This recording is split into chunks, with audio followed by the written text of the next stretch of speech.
It is often said that Exalted is a game where you, as the storyteller, can't plan for your players' shenanigans. It is said that the player characters are too powerful to be contained within some kind of planned narrative. This is an exaggeration. Exalted is a very different game to storytell compared to many other games, but it can definitely contain a narrative with more or less storyteller influence, depending on the game you want to lead. This is the Pattern Spider, a YouTube channel mainly focused on Exalted, and this video presents some tips and tricks for how to plan a game of Exalted, of any edition really. I recognize that every storyteller has their own methods for structuring a campaign and planning a session, and that my own method may not work well for you. But even so, I hope that this video contains some tips and inspiration that can be of benefit for your own process. Before you sit down and start planning, and before the players make their characters, it's important to have a basic understanding of what kind of setting you want the game to take place in.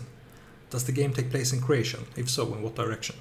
What is the general cultural themes? How does the environment look? What kind of climate is there? If you know the answer to these questions, it will be easier to build a story using that setting. What kind of setting you choose can also be directly associated with the exalt types the players are going to play as. Solar games can be widely spread, but they are usually held within the threshold, especially for new players. Dragonblood games can also be held in the threshold, but the Blessed Isle is full of Dragonbloods and there are plenty of story opportunities there. Mixed games are trickier, and it's nothing I recommend for new storytellers. I usually ask my players where they want the game to take place, but that's not something I recommend for a new storyteller with limited setting knowledge. If this is your first time storytelling Exalted, I recommend a starting location that requires little established knowledge. Keep it away from realm politics and various important players such as Mahasuchi or Luxai, and just add your own land and culture to a random blank spot on the map. If your players are new to the game as well, and they are all going to play as solars, it could be a good idea to keep them at a distance from the realm so that they can be allowed to roam more freely with their powers. You don't need to design all the intricacies of your setting. Just a general idea of the environment and culture should be enough for now. If your game starts in a town, note some key locations or important details that make the town stick out.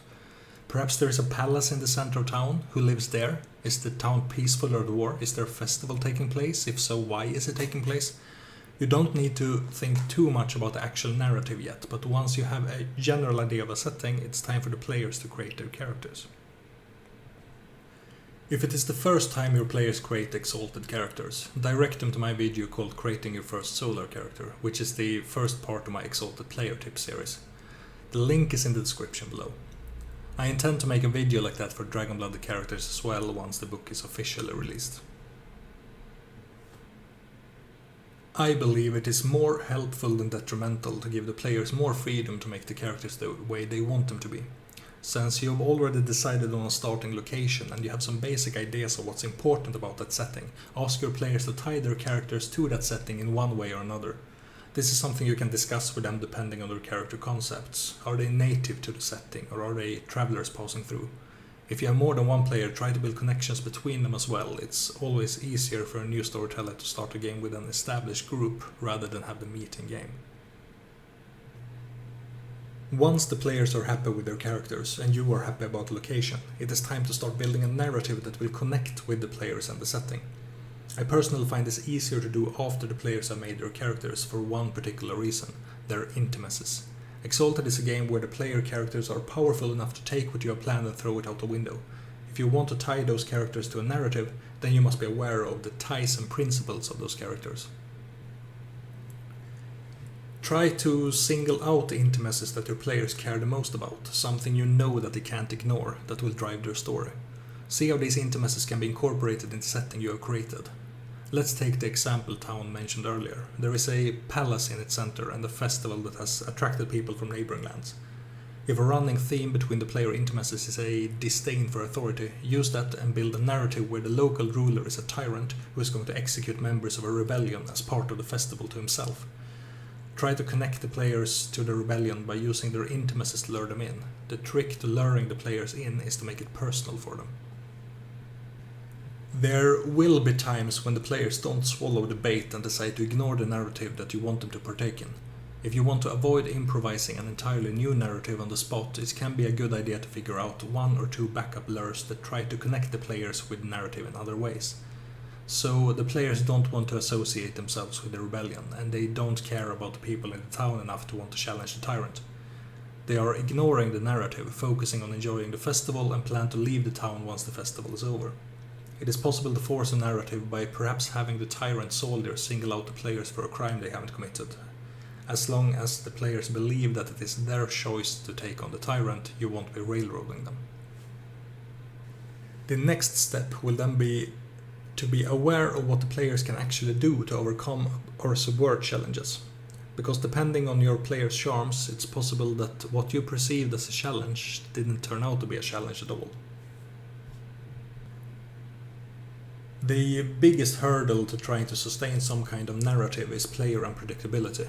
If one of the players is specialized in social charms, maybe she rallies the people in the town in an uprising against the tyrant with a few choice words, or perhaps she talks herself to the tyrant's side and convinces him to change his ways. If she's a merchant with bureaucracy charms, maybe she navigates through the tyrant's bureaucracies to end up ruining him and taking the town for herself. Or maybe she's a combat monkey who just starts cutting down soldiers until she has the tyrant at her heels. The Exalted are supposed to be powerful, and they are supposed to be able to do all of that and more. And more importantly, as their storyteller, you're supposed to encourage them to do all of that. The key to maintaining some kind of narrative through the essence fever of naive young exalts is to make yourself aware of what your players are capable of and planning for it. This does not mean that you should necessarily counter it, but you should know how to respond to it. Make a note of your character's charms, spells and evocations so that you got a grasp of how capable they are within different areas of expertise. If your Nightcast is a stealth and larceny specialist, you need to know that the Nightcast should have little to no issues sneaking into the tyrant's palace and assassinating him in his sleep. If your Zenithcast can make people fall in love with her or worship her, then become aware that any mortal enemy you present may be turned into an ally at a whim of a few dice rolls. You should never fear these powers as something that will break your narrative and force you out of your comfort zone. As long as you are aware of what your players can do and what they likely want to do using their powers, incorporate those details into your plans. What would happen if the Nightcast sneaks into the palace and assassinates the tyrant? Perhaps the tyrant soldier starts lashing out at the people by breaking their doors and dragging them screaming out to the streets. What would happen if the tyrant is never alone and if someone witnessed the assassination and managed to escape to tell everyone that superpowered demigods just murdered the boss? What would happen if the tyrant was charmed or manipulated to change his ways? Well, maybe he is a puppet controlled by a powerful demon. Maybe his palace is a man's with sorcerer's defenses. Maybe the tyrant himself is some kind of exalt. And more importantly, don't be afraid to improvise. What makes Exalted into such an interesting game to storytell for is that it is your players that drive the narrative, but that doesn't mean that there can't be a sustained narrative. What I want you to take with you now at the end of this video is that the most important thing you can do as a storyteller is to know your players and their characters, know what drives them, and know what they are capable of.